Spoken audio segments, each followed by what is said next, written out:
Welcome to season 2 of our YouTube series on how to start as a virtual assistant this 2025. And for the very first episode of this season 2, wherein we're going to focus on how to transition from corporate to being a virtual assistant. That's all that we're going to talk about during this season 2 of our YouTube series. And for this first episode, we're going to talk about virtual assistant versus corporate, the pros and cons. So better watch up until the end of this video to find out what the pros and cons are, whether you want to be a virtual assistant or want to remain in corporate. If you're new to my channel, my name is Nia. I am a training and onboarding manager, and I train and hire executive virtual assistants. Prior to being a training and onboarding manager, I started out as an EVA or an executive virtual assistant way back in 2021 without any prior freelancing or remote work experience. My experience relied heavily on my business as a wedding and events planner, as well as my years of experience in the call center industry.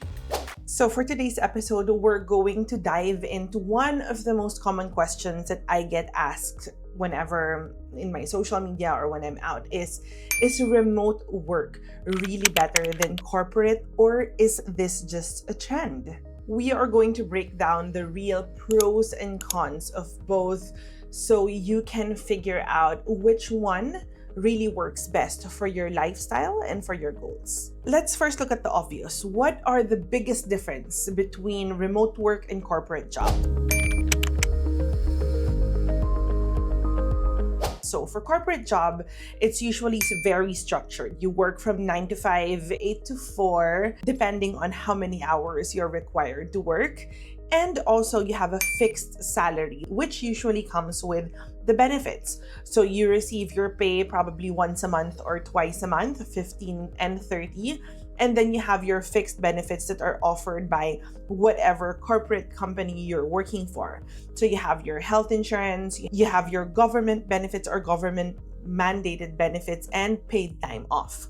In a corporate setting or a corporate job, you also have a supervised environment, meaning you have your direct supervisor, you have your HR, you have your office policies, you have all of these things, all of these documents, all of these house rules, regulations, code of conduct that's already created for you. And you have all of these different departments working to make sure that the business runs smoothly so that you continuously have work day in, day out.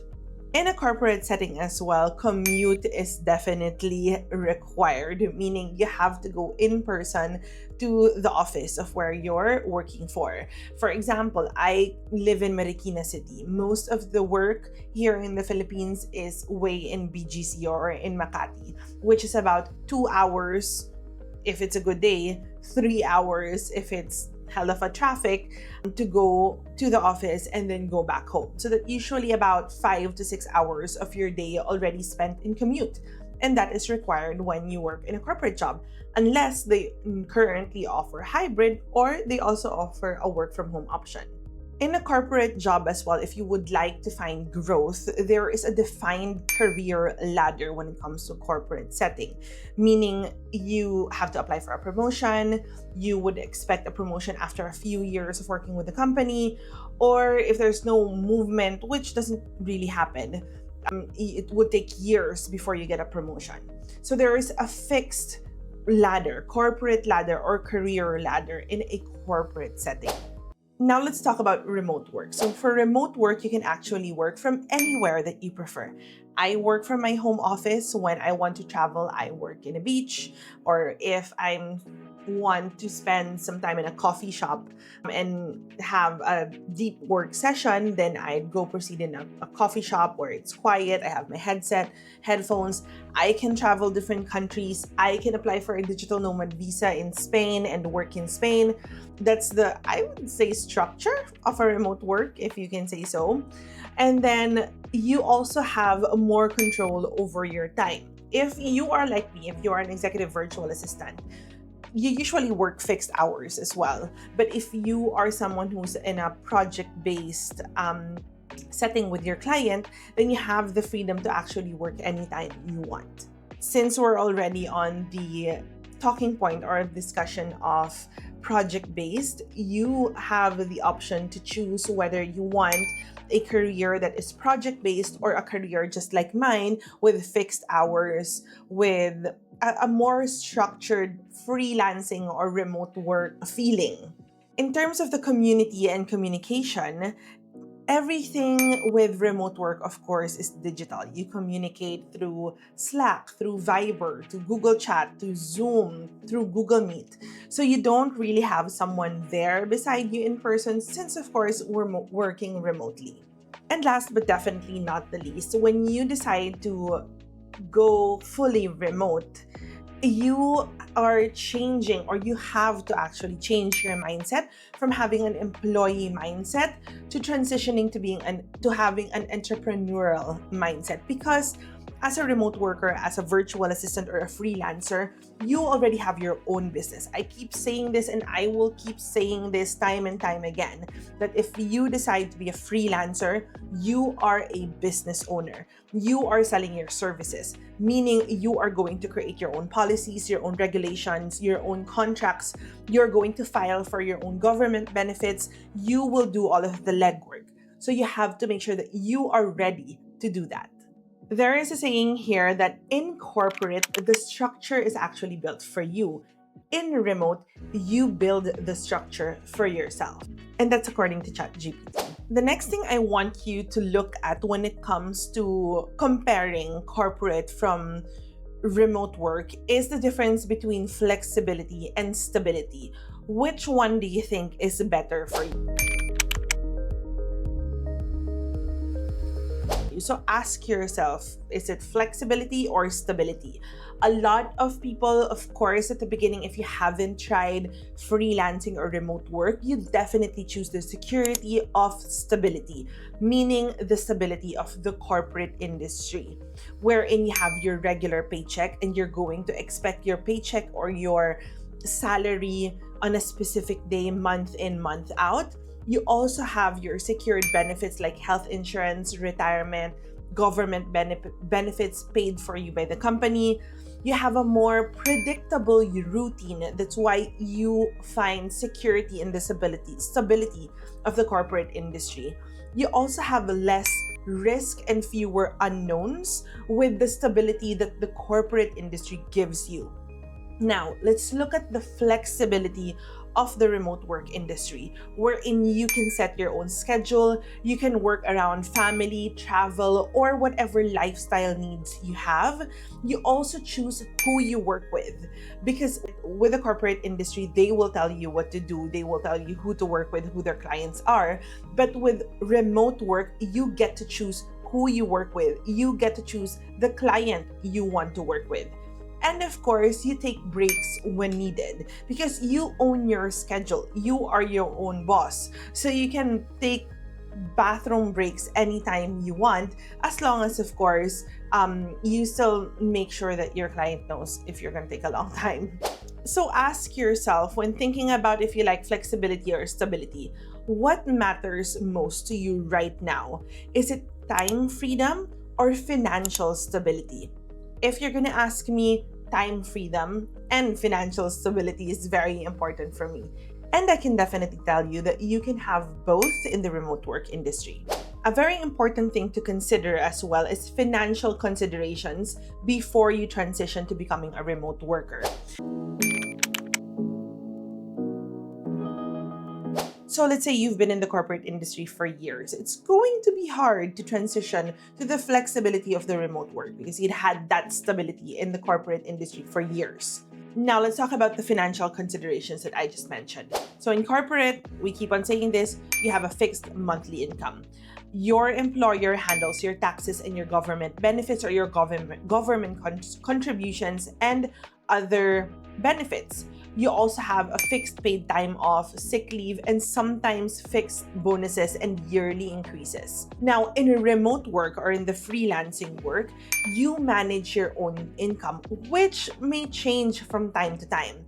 But the great thing about remote work is that since you manage your own income, you will get to the point where you're earning so much more compared to what you're earning on a monthly fixed income in the corporate industry.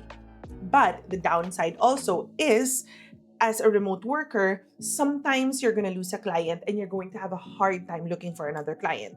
So you have to make sure that you take into consideration those downtimes wherein you are in between clients. So you have to make sure that you have a savings that would last you for 3 to 6 months while you're transitioning in between clients. Next, in remote work, you have to save for your taxes and your insurance and your retirement. You will pay for your own government benefits. You will pay for your own taxes. But of course, you can also partner with the partner that I work with, which is Greenpoint Consultancy. I'll make their links available down below, and they will definitely arrange everything for you, from your taxes to your registration to your government benefits. They're going to help you on that. Another thing to take into consideration with freelance or remote work is that there might be no paid leaves, but please take note. You can still have paid time offs as long as you explicitly say it in your contract. Clients will definitely allow you for paid time offs, but you have to make sure that it's explicit in your contract before starting working with the client. The nice thing about remote work when it comes to financial considerations is with your monthly fixed income, you have to rely with reviews and yearly review from your direct supervisor to get an increase. But with remote work, you can actually specify that on your contract as well, that you will be asking for a yearly increase of 5 or 10% with your client whenever you renew your contract on a yearly basis. I'm going to discuss about contracts soon, probably in the next season, but make sure that you listen carefully in this video so that you know what the implications are before choosing to jump from the corporate industry to the remote work industry. Since we're still in financial consideration discussion, please take note of these things before you decide to transition.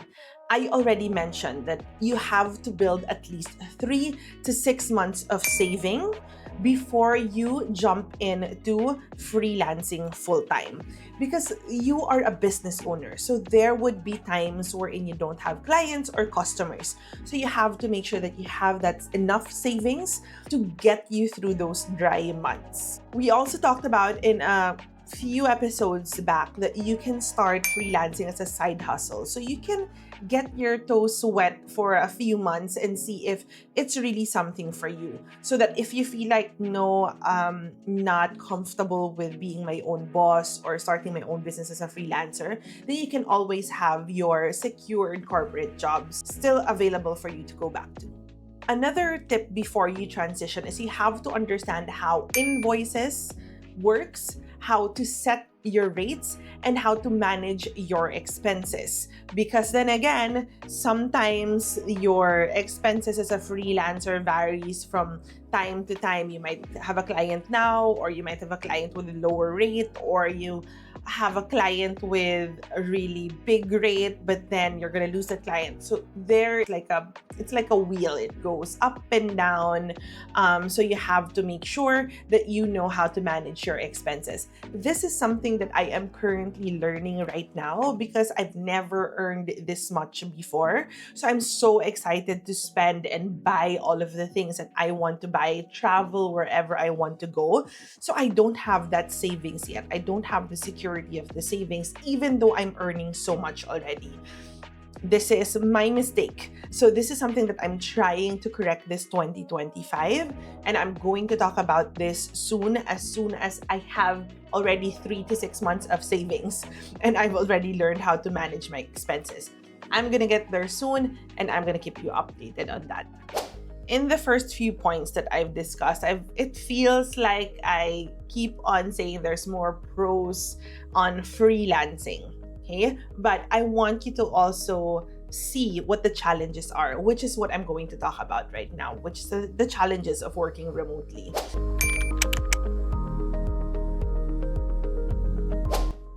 It really does sound amazing to be your own boss, to work anywhere, anytime you want, but let's be real, it's not for everyone. So here are some common challenges that you're going to experience that I've also experienced personally. Number 1, isolation and loneliness. If you've been in the corporate industry, you are surrounded by people all the time. But with remote work, you're going to feel isolated and alone. If you're not like me and you are an introvert, I am a self-proclaimed extrovert, this is not going to be probably a challenge for you. You might even enjoy being isolated and alone. But for someone like me, it was definitely a challenge. I had to make sure I had a community. That's why I'm very thankful with the virtual assistant TikTok community, joining Discord channels with other VAs, starting my own Discord channel and starting my own community really gave or kept my sanity intact, and I really didn't feel alone. But at the beginning, it was really, really hard. Another challenge, of course, is the lack of structure. So if you must create your own schedule and you have to stick to it, as a virtual assistant or as a remote worker, it's very enticing to work on your own time, but productivity is at risk. So even if I can work anytime I want, I still have a structured calendar, because if not, I will not be able to finish all of my work in time. I'm gonna be hell of procrastinator if I don't have a fixed structure, because again, it's enticing to do to pace at your own time as a freelancer. So you cannot see, it's nice to think about freelancing, that you are your own boss, you have your own schedule, but you also have to think about the structure, because if you don't have a structure, you're going to be a mess and there's going to be a lot of chaos. So learn how to time block, learn how to create your calendar the way you create your client's calendar, so that you can also be as productive as your client. Next challenge are distractions at home. If you have kids, distractions with the kids always wanting to be with you since you're always available. You have your chores, your TV, your social media. So you have to also have a secure space wherein when you enter that space, you are on work mode. Another thing that really helps me to lessen the distraction is that I don't work in my pajamas. Whenever I work, even if I work from home, I take a shower and I dress up. Even if I don't dress super corporate, I still dress up like I'm going out. Okay? That sets my mind to making sure that, hey, we are ready for work today. Another challenge in freelancing is burnout from your blurred boundaries. Work-life balance gets tricky when your office is in your bedroom. So you have to make sure that you learn how to set your boundaries. Boundaries for yourself, boundaries for your family, and boundaries for your client, so that you don't get burnt out. I see a lot of virtual assistants wherein they're still working and hustling over the weekends. I used to do that at the beginning, but I started feeling that burnt out feeling. And then that's when I decided, okay, for me to be able to be productive from Mondays to Fridays, I have to make sure that I enjoy my weekends. So make sure that you enjoy your weekends and make sure that your weekends are your safe space and your safe time, so that you don't reach that burnt out. Okay? Not because we're freelancers, not because we're remote workers, we hustle 24/7 Mondays to Fridays or Mondays to Sundays. You should have that time to all go offline. Don't bring your laptop or your computer. Just relax and enjoy the time with your family, with yourself, with a TV, or with a book. And lastly, the number one challenge, of course, with freelancing is the unstable income, especially in the beginning of freelancing, or if you're new to remote work. It's very unstable because you don't know if you're going to lose your client tomorrow or next week or next month, or if you're going to have them for 2 or 3 years. So you always have to be prepared. That's why we go back to the first point earlier on, that you should have at least 3 to 6 months of savings, just so you are ready when you hit a dry spell. Knowing these challenges, what can you do now to make sure that you overcome this challenge or these challenges? First is to make sure that you create a dedicated workspace. Even if it's inside your bedroom, you can create a dedicated workspace. I fortunately have an office. This used to be my daughter's bedroom, but she already lives somewhere else, or she lives with my mom. So I created this, or I turned this into my office, wherein I don't have a bed, and it's away from my bedroom. So I created this so that my headspace whenever I work is just for work. Another thing that can help you with these challenges is to have your daily routine. I already told you to time block as well. Make sure that how you fix your calendar, your client's calendar, is also how you treat your own calendar, because you are your CEO. You are your boss. So make sure that even if you're working with a client, you are also working for yourself. Aside from calendars, you can use task management or project management tools like Notion, ClickUp, task board. These are the favorite tools that I like to use so that I can provide structure and create systems for my own work or my own business as a remote worker. And for you to not feel isolated and alone in this remote work space, make sure that you join freelancing or virtual assistant communities like mine. I have a Discord community that you can join. I'm always there. You can also check out my live whenever I go live on TikTok. Everything will be in the link in the description below. Knowing all of these things, do you feel like remote work is for you, or you want to stay in corporate? What do you think fits better? I really like to know. Comment it down below. So let's see if I've changed your mind and you want to join me in the remote work setting, or you want to stay in corporate and of course be surrounded by people that you love and enjoy and continue doing the work that you like to do. If you like this video and you learned a lot from this video, please don't forget to like this video and hit that subscribe button to learn more about freelancing, to learn more about transitioning from corporate to remote work. You can also hit that notification bell so that you will be alerted once the next episode or episode 2 of season 2 is up next Friday. On this episode, we talked about the pros and cons of being a virtual assistant versus corporate. On our second episode, we're going to talk about how you can actually transition from corporate to being a virtual assistant if that's the route that you want to take. So thank you so much everyone for watching, and I'll see you on our next video.